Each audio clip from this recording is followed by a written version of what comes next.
Greetings, we are Team Gulf. We made this video to raise awareness and provide solutions to the wicked problem of eutrophication of the water in the Gulf of Mexico.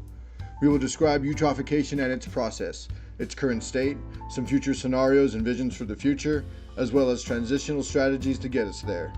Eutrophication is caused by hypoxia, which means depleted of oxygen. These hypoxic waters are caused by excess amounts of nutrients like phosphorus and nitrogen that enter the water table through farming, cities, and manufacturing. These large amounts of nutrients create large algal blooms that starve water of oxygen. This process creates large dead zones in the Gulf of Mexico where few things can survive. The largest dead zone to date being in 2017 at a little more than 8,000 square miles. That is about the size of New Jersey.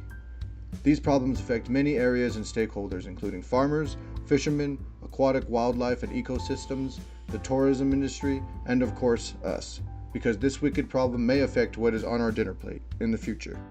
Dead zones are occurring at an alarming rate. Currently, the standard modern agricultural practices are the main culprit for the dead zones in the Gulf. Farmers are using standard fertilizers chock full of nitrogen and phosphorus. These farmers can be as far as Kansas or West Virginia. Those chemicals are entering the Mississippi River via runoff and wastewater. That water flows downstream through the Mississippi River and enters the Gulf of Mexico. When the nitrogen helps large amounts of algae to grow at the surface, that algae falls to the ocean floor, which depletes the oxygen level. Fish are forced to flee. Sadly, anything that does not or cannot flee will die. Currently, there has been little action to prevent this cycle from continuing. Next, we will look at future scenarios. In the last 150 years, humans have implemented a series of unsustainable practices and systems, resulting in planetary net losses on a global scale. Human actions and the resulting consequences, sometimes unintended, force the question, where do we want to go? Solutions must be dynamic and provide incentives to localized and global stakeholders. Setting a localized example through consistent action propagates neighboring regions to initiate localized solutions specific to the region's biodiversity, social fabric, and economic environment. The eutrophication of the Gulf of Mexico provides a lead from the front opportunity for the Midwestern agricultural centers. Some solutions include utilizing phosphorus recovery transition tool, wastewater infrastructure overhaul, organic agricultural practices, population disbursement in agricultural areas, and localized autonomy over natural capital. We will now look at two stakeholder scenarios, A1 and B1. At the A1 scenario, it would mean continuing on this rapid growth path across all sectors. Carrying capacities would break during the mid-century, 21st century. All indicators growth would come to a halt. This is the business as usual approach.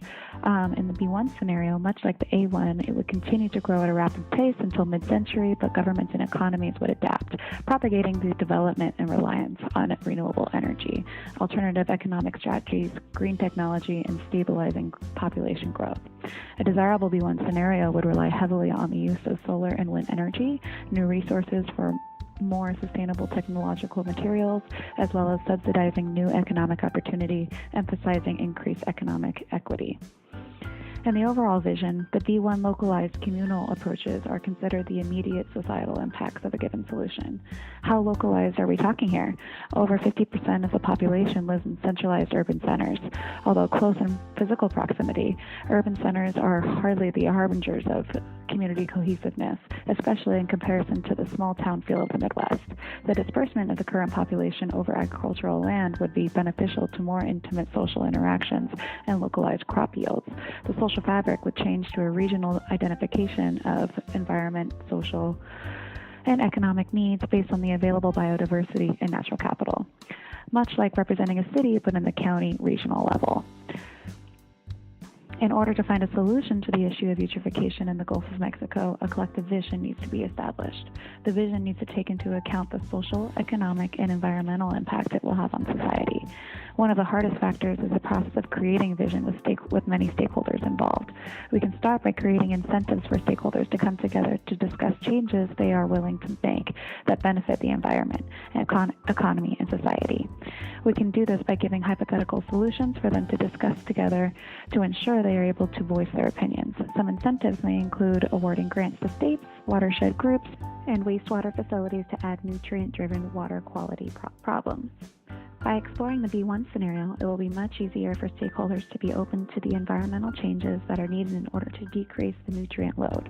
Population will begin to decrease, which puts a decrease in demand for the amount of food produced. In an A1 scenario, it will be more challenging to convince stakeholders to adhere to the proposed challenges, as the scenario does not include movement towards sustainability. In both scenarios, it will be more important to approach stakeholders with a localized approach, which will hopefully bypass the more pressing issues at stake.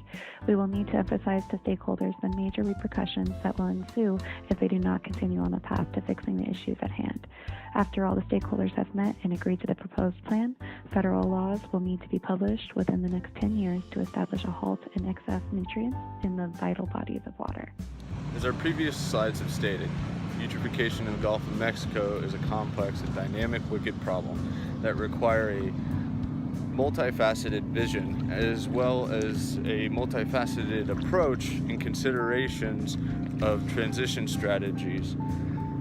We have come up with a couple of things that we think to transition from where we are at now to a reduction in the hypoxic zone in the Gulf of Mexico by 45%, going along the lines of the IPCC demands for a reduction in the hypoxic zone. I'm here at the Colorado River.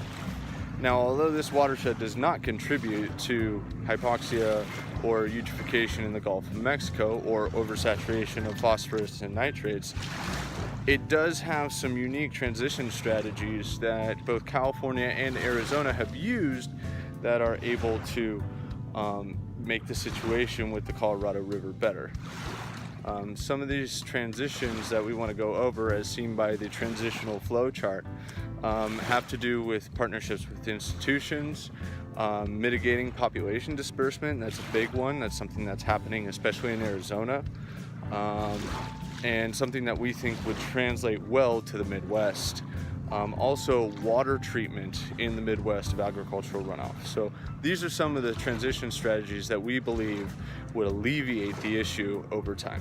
Thank you. Team Gulf is Jack Cline, Simone Marciel, Michael Carmelo, and Alyssa Williamson. We have listed our sources so you can gain more information, and thank you for watching.